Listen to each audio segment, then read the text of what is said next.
everybody, welcome into Trail Tidbits. Week number 2, we're doing this, but we're going to recap week 3 of the high school football season. I am Eric Kane.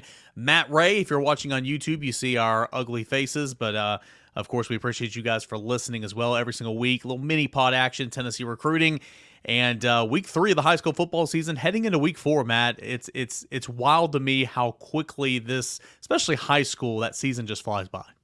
Ugly and sunburnt, buddy. Ugly and sunburnt. Yes, the high school season is flying, though.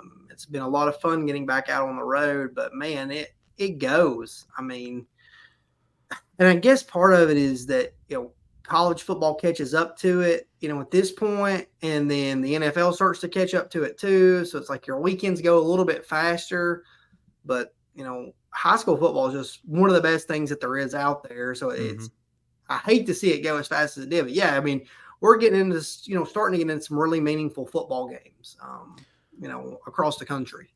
Yep, and we're going to have it all right here on Trail Tidbits every single week with, as the graphic says, Matt Ray. Let's go ahead and start, not where you were this past week, but for what's to come this weekend.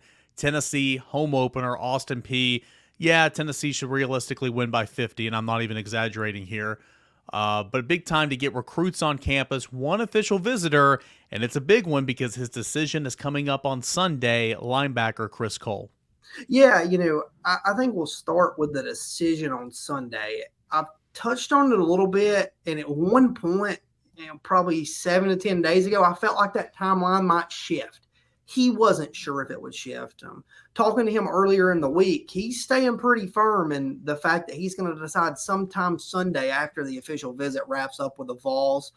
USC got him on campus, a lot of lengthy travel to get there after a Friday night game and then get back into town, in time to be able to get up, get out of bed, go to school on Monday and, go to practice. But for Chris Cole, I think USC impressed. I think the Trojans are definitely a factor in this. And talking to sources on the West Coast, they felt like they needed to hit a home run, and they showed really well for Chris Cole this weekend.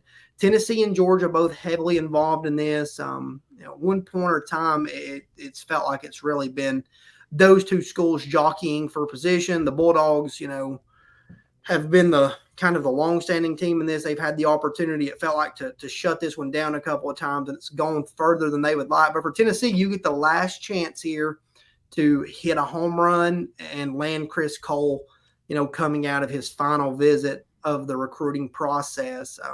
This is a heavyweight battle, Eric. I mean, going to the finish line, I don't think you can discount a USC. You can't discount a Georgia. You can't discount a Tennessee. And Miami's hanging around in there too. So a big-time recruiting battle. Tennessee's going to get some answers over the weekend from Chris Cole and should have more of an idea of how things are going. But a good game to bring him in and be able to prioritize him with an Austin Peay in town, a game that you should be able to handle, pretty easily. And then, you can put a lot of your efforts into recruiting him. For Tennessee, you're able to look and point back to week 1. I think the linebackers had a really solid week, showed growth there. Freshmen played, multiple guys played inside of that linebacker rotation. So that's something they're going to be able to point to. That's something that's important to Chris Cole. So the Vols have a good chance this weekend. It's a big official visit for sure. Yeah, and you should expect Arian Carter and Jeremiah Thielander, Jalen Smith to play lots of snaps. And again, like you said, that's something he's pointing to, and that's something that would be appealing to him. And this is kind of a good game for it because I think those three can really kind of dominate along with Caleb Perry, who's a sophomore, the second half of what should be a blowout. Moving to the game that you were in attendance for, that Josh Heupel was in attendance for. Oh, surprise, even more Packer was there. That was George MacIntyre for Brentwood Academy and Christian Brothers. What was the scene like? How did he play? And obviously, it's big that Josh Heupel was there to watch all that unfold. Yeah, I think for George MacIntyre, coming into the game, he knew Josh Heupel would be there. Obviously, can't have communication, in person, during these things. It's an evaluation period. But, for him, he knew Josh Heupel would be there. It was something that, impressed him. He knew that, he could go anywhere. He chose to come and see George on Friday night with the Vols in Nashville. George returned the favor by going over on Saturday. But as far as the scene, I mean, you kind of see it right here.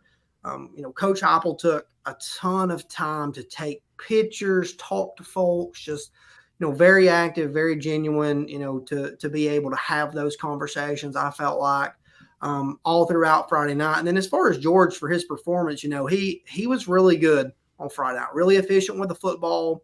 Brentwood Academy's line, for the most part, was pretty good throughout the night, but there were times, if you look at his stat log, and we'll dive into that in a little bit, there were times where, he kind of had to get outside the pocket and try to make some plays because there was somebody on him, right away, led to some throwaways. But an overall pretty efficient night for George MacIntyre on Friday night, as Brentwood was able to easily handle Christian Brothers out of Memphis.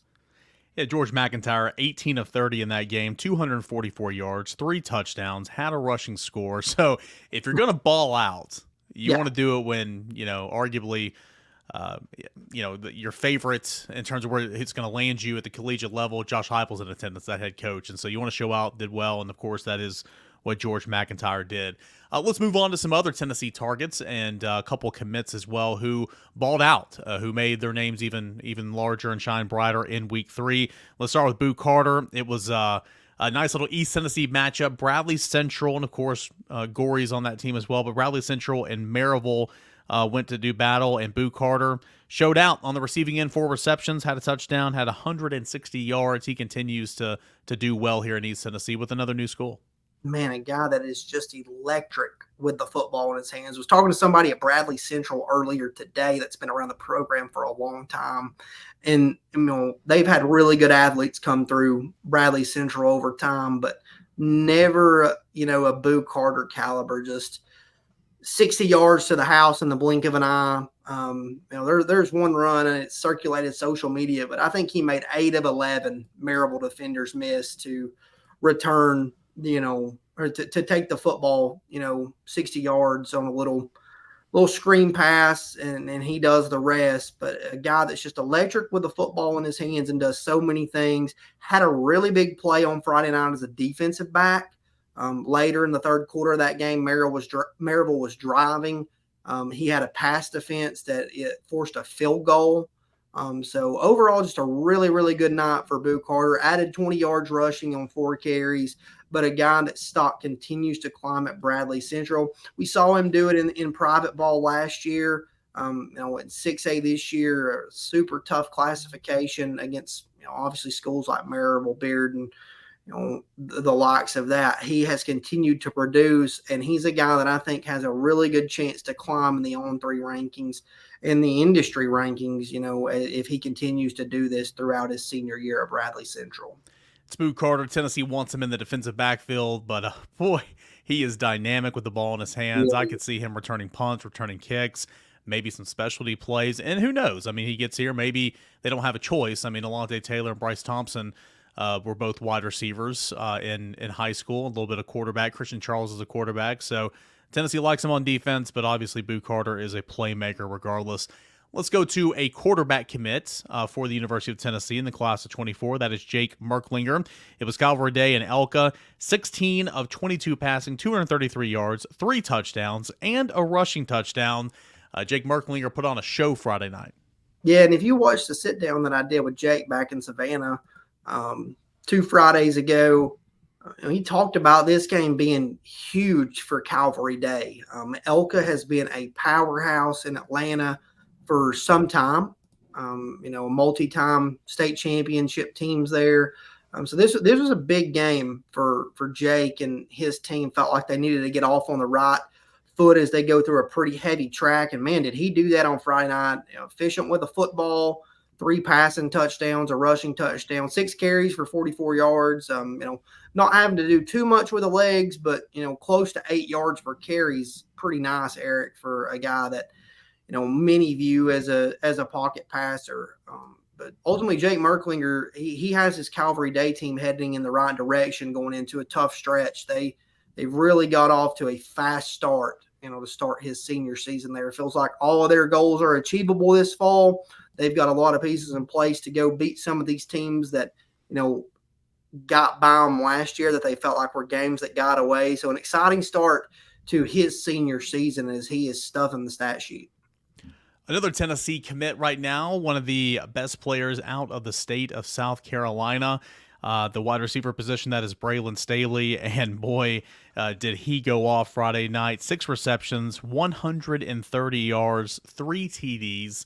Speed, he's got decent size, has room to get a little bit bigger as well, but super athletic.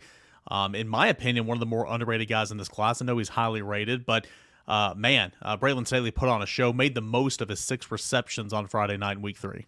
Yeah, averaging over 20 yards a catch. I mean, my goodness. The thing with Braylon Staley is that since his high school season started, it's been either a highlight reel catch or, filling the stat sheet like he did.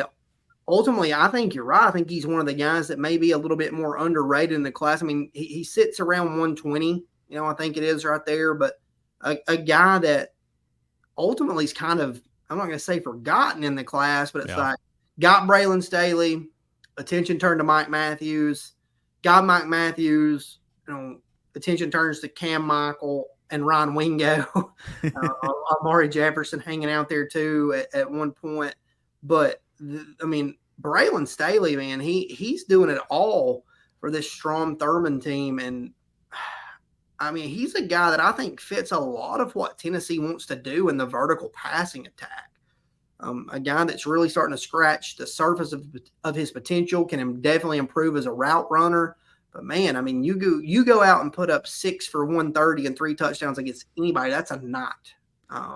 So a guy that I don't think you should forget in this class.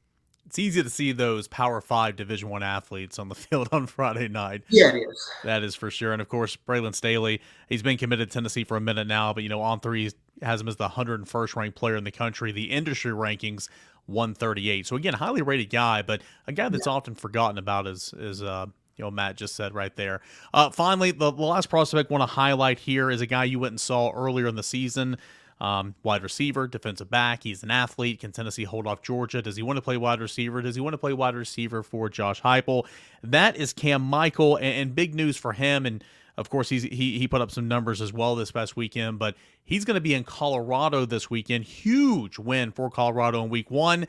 They've kind of got all the juice around the nation right now, and Tennessee will need to obviously, survive this visit for Cam Michael to Colorado. Yeah, absolutely. I think 6 catches for 87 yards and a touchdown for Cam Michael on Friday night in a tough loss. But a guy that, I think we touched on it last week in Trail Tidbits. He has primarily served as the quarterback there at Statesboro over the last 3 years. And I'm not talking Wildcat because I just assumed it was Wildcat. And the more I ask about it while I was down there, no, he's throwing the football. He's doing a ton of different things. So for him to make that switch to wide receiver, I don't think the season started as fast for him as he would like. Teams are able to bracket him and kind of take him away. Has to work underneath a lot, but, able to make some plays with the football in his hands. And Statesboro does a good job of getting the football in his hands, but it kind of, started to come to him a little bit more on Friday night with 6 catches, nearly 100 yards and a touchdown. And, he was really excited about that when I talked to him. But this Colorado visit is one that I view as big. He feels like the type of recruit over the last couple of cycles when you look at Dion at Jackson State, one that he's been able to hone in on, a guy that's a two-way player that can do a lot of different things and can sell that vision to him. You touched on it. Georgia wants him as a cornerback. Cam Michael has told schools that he wants to play wide receiver because he thinks that's the one that fits him the best. Georgia has not backed off of wanting him as a cornerback. So that should tell you, what he can kind of do in terms of that. Tennessee hasn't backed off of wanting him as a wide receiver. Texas A&M wants him as a wide receiver, and the Aggies are really in this. I still think, here at the middle of the week that Texas A&M is probably the biggest threat to Tennessee, but I don't think you can rule out Colorado right now with an official visit. He's going to get out there, and it's going to be a hard sell. They're going to probably sell him on playing both ways, and Dion now has the pieces to point at it. And Travis Hunter is one of, if not the best high school football player that I've seen with my own 2 eyes. He's a special talent, and it lined up this past Saturday against TCU. He stuffed the stat sheet. But here's the thing, though, and again, I'm not trying to act like a coach. That was great in week 1, and he was freaking incredible. Can you do that for 13 games? I don't think you at that pace. Now, can you be a package here and there? Absolutely, but the pace he went at in week 1, it was awesome. Can you do that for 12 regular season games, a playoff down the line? I'm not saying they're making the playoffs this year. Right. That's a tough sell. Yeah, I don't think you can do it for 12, 13 yeah. games. I think it's more so the opportunity to do it. You know, I don't think you have to sell the do it for 12, 13 games. I think you have the opportunity to do it. And not to the volume load that Travis Hunter did, but to the package, deal that you're talking about. We're going to find a way to get you the ball on offense. We're going to find a way to get you in on meaningful snaps on defense. We're going to let you return kicks, those types of things. And I think that, kids want to play football. As much as they can, they want to be on the field. Gamers want to play. And, we'll see what the sell is to Cam Michael. I still think he takes his time with this process. He's been pressed. Georgia's pressed him when they were viewed as the favorite, and he held off. But I think Colorado's quietly worked their way into this. Tennessee's very deep in this. Texas A&M's in this. I think he wants to take his visits and do his due diligence. Academics are an important part. So regardless, this is a big visit weekend for Cam Michael as Colorado tries to solidify themselves as a long-term contender here. All right, so big-time weekend coming up. Opponent is not big-time, but you still get to see Tennessee football in Neyland Stadium for the first time this year. Hopefully you'll see a Tennessee, big-time win, a lot of points, exciting football, and a lot of young players. But also, it's huge in terms of recruiting. We mentioned Chris Cole coming in, taking the official visit. We'll have plenty of coverage of Matt and AP over at Volquest.com. And as the week goes on, and I know you'll have a huge list in the war room, but plenty of 25s and 26s expected to be in campus as well. Yeah, it's going to shape up to be a good weekend for Tennessee with a home opener, but ultimately it starts and ends with Chris Cole this weekend, in my opinion. Just a guy that can do so many things in what Tennessee wants to do at that will linebacker position in this class. You pair him with Edwin Spillman and Jordan Burns, and that position is set for the foreseeable future.